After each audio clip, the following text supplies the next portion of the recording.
The year 2020 is around the corner, and that means we're in for a new decade of movies. Yes! But of course, a new decade means it's the end of the 2010s, or the 2010s, or whatever it's called, I don't know. What that means is we can now reflect back on the last 10 years and see which films make up the top 10 best films of the decade. Yeah! Oh, what a day!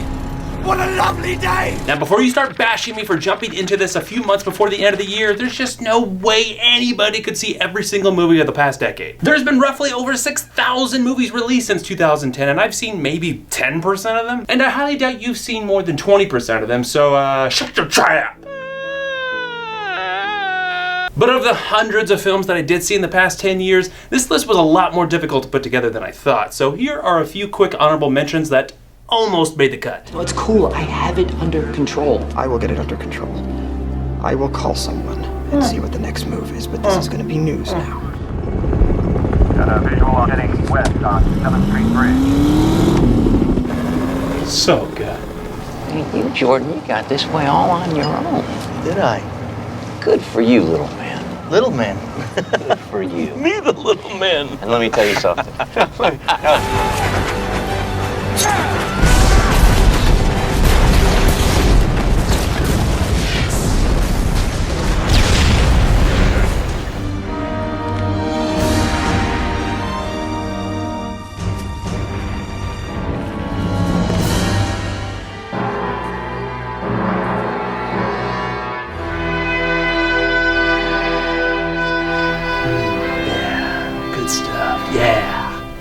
Number 10, The World's End. It seemed like this last decade of movies was all about the end of the world or something.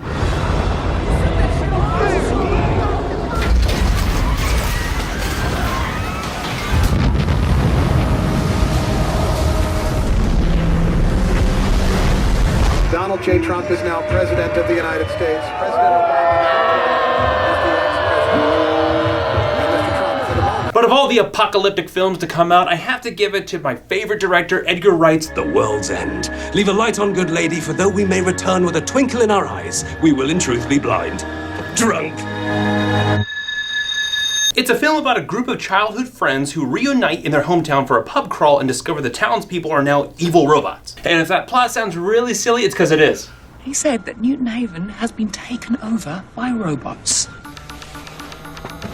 Did you believe him? If you've ever seen Shaun of the Dead or Hot Fuzz, you'll recognize Edgar Wright's style right away in this movie, especially the dramatic cuts of just mundane things. What?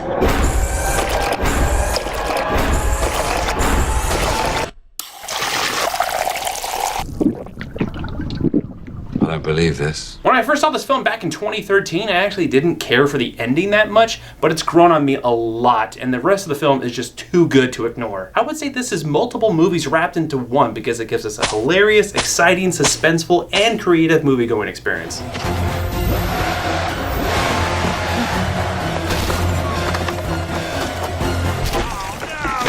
I'm a huge sucker for originality and plots that involve goofy characters and really horrifying circumstances, so this film speaks to me on pretty much every level. Now this film just barely makes the cut, but it's on the list for sure.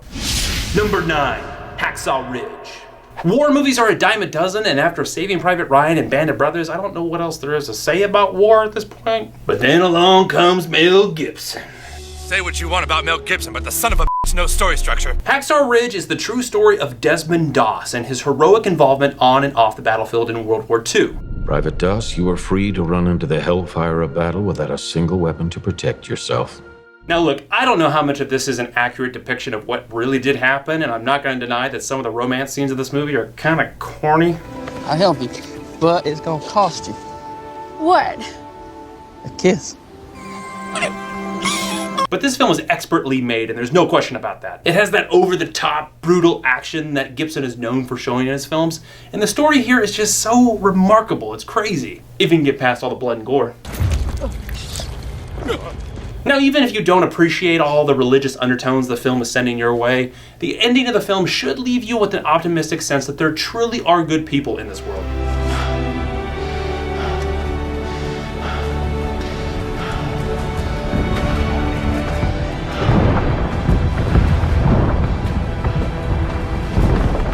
absolutely refreshing to see, and I think the world would be much better off with stories like this, so it is for sure on the list. Number 8, Nightcrawler. Where in the world did this movie come from? We're taking the next right. That's too fast! Repeat the police. I will never ask you to do anything that I wouldn't do myself. Nightcrawler is such a bizarre premise that it's a miracle that it works as well as it does. The film was about a lonely sociopath who frantically videotapes recent crime scenes in order to exploit a news station for the footage. I know, it sounds really weird, but trust me, it's really good. We want all of it. Oh my God! I think Jake Gyllenhaal gives his best performance here, and Dan Gilroy's script is so intriguing that by the time you get to the end of the film, you desperately want to see more. And that's a very good sign that you've made a really good movie. Now, when I say that I want these things, I mean that I want them, and I don't want to have to ask again. This is great filmmaking. It keeps you guessing, is very memorable, and is centered by a really great performance. For sure on the list. Number 7, Avengers. Just so we're clear about something, I can name at least 5 superhero films that I enjoy much more than this one, but none of them came out in this last decade, so here we are. No, not even The Dark Knight Rises, and I'm as shocked as you are. Impossible. Easily the biggest blockbuster on my list. Avengers is about, you know what it's about.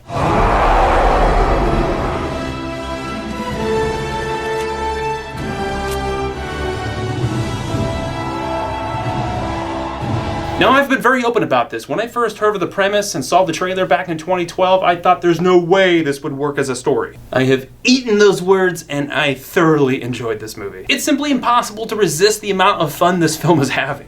I am a god, you dull creature, and I will not be bullied by that.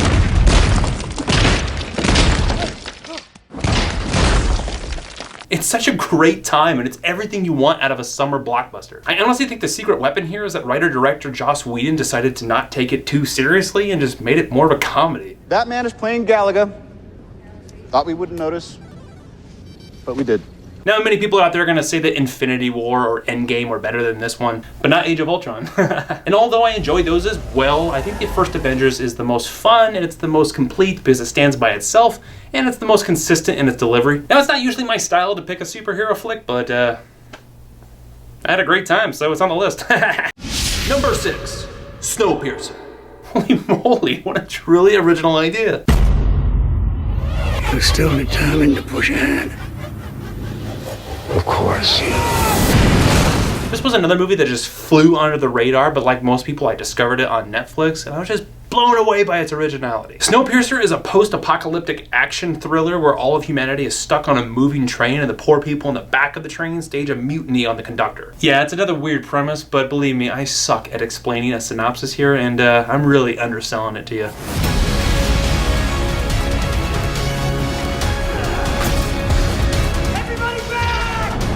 It was directed by a Korean director named Bong Joon-ho. Sorry, I don't know if that's how you say it. But he does tackle this film in a very unique way by bringing a lot of diversity to the characters and to the style of the action.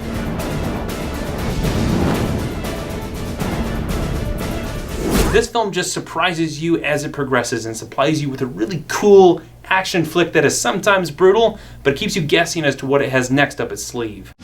Number 5, Warrior.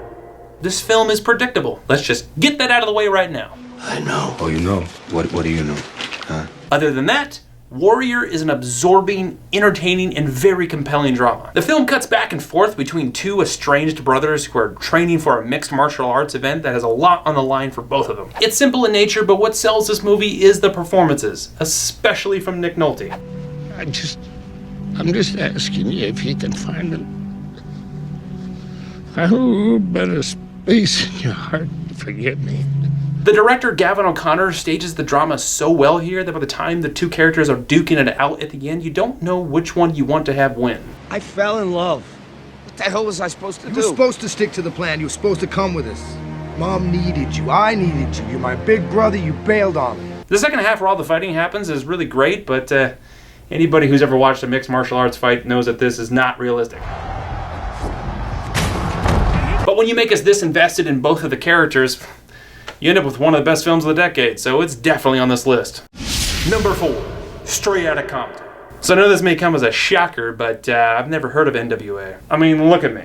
Cause I'm not a rapper. But man, this movie surprised me in so many ways. Straight Outta Compton was directed by F. Gary Gray and tells the true story of the rap group NWA's rise, fall, and aftermath. Cruising down the street in my 6'4". Music biopics are hit and miss with me, but this one is probably my favorite of all time because it's just so entertaining and invigorating. The performances here are spot on, and although I wouldn't consider myself a rap fan, these guys were certainly talented with their music. So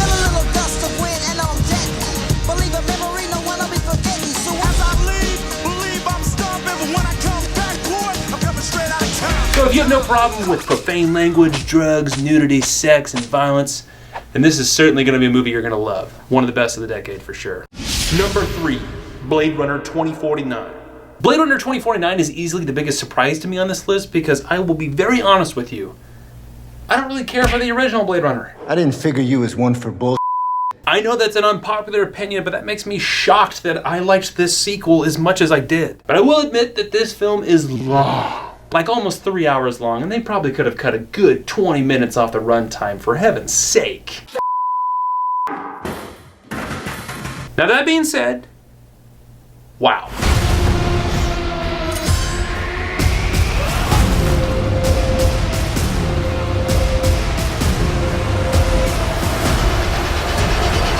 Director Denis Villeneuve brilliantly tells the futuristic story of a detective who must track down and kill an old Blade Runner. So this film stars Ryan Gosling and Harrison Ford, and they're big movie stars, we all know them, but the real star of this movie is cinematographer Roger Deakins. He won a highly deserving Oscar for this movie, and composer Hans Zimmer scores another amazing soundtrack that is just utterly chilling.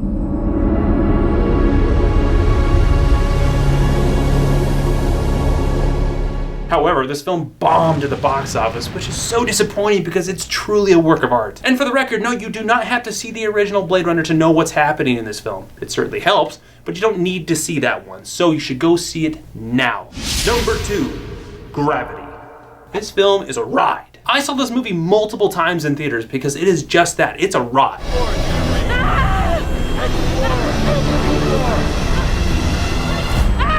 Astronaut is off structure, Dr. Stone. Gravity has a very, very simple plot. It's 3 astronauts orbiting the Earth who get stranded in space and have to find a way to get back to Earth on limited oxygen. Do it now! Houston, I've lost visual, Dr. Stone.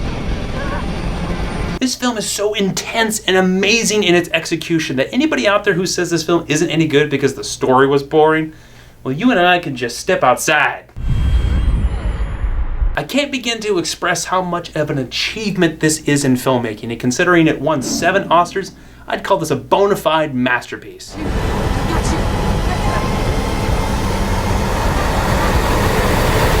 Anyway, this film is an experience and is easily on the list, but it is no match for what I think is the best film of the decade.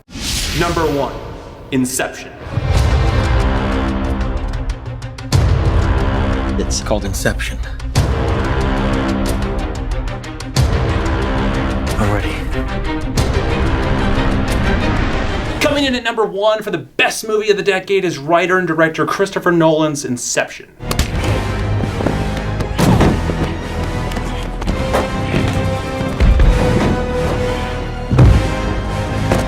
I don't even know where to begin with this movie, but if I could try to explain the plot, it's about a group of people who try to infiltrate the dreams of a man so they can plant an idea in his head. I specialize in a very specific type of security.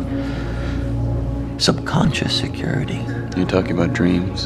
And trust me, I know that this movie's really confusing for a lot of people out there, but it's not rocket science. I'm just trying to understand. Christopher Nolan crafts such an original piece of cinema here that I'm blown away that he pulled off something so complex and intricate so masterfully. The writing, the characters, the performances, the action, the visual effects, the set pieces, the music. Oh, don't get me started on the music.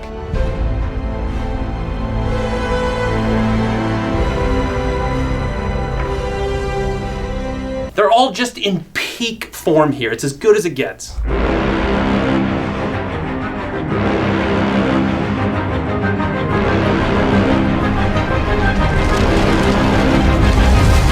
Now, I will will admit that everybody's favorite film of Christopher Nolan's is probably The Dark Knight, and although he made some pretty decent films like Interstellar, Dunkirk, and even The Dark Knight Rises in the last decade, I truly believe that Inception is his masterpiece and is without a doubt the best movie of the decade. So how about you share with me which of these films you think belong in the top 10 and which ones you don't, because if you couldn't tell, this is just my opinion, so whether you agree or disagree, let me know in the comments below. You can check out more of our videos posted that are right here. Thank you for watching and subscribe to our channel for more videos like this. Yeah!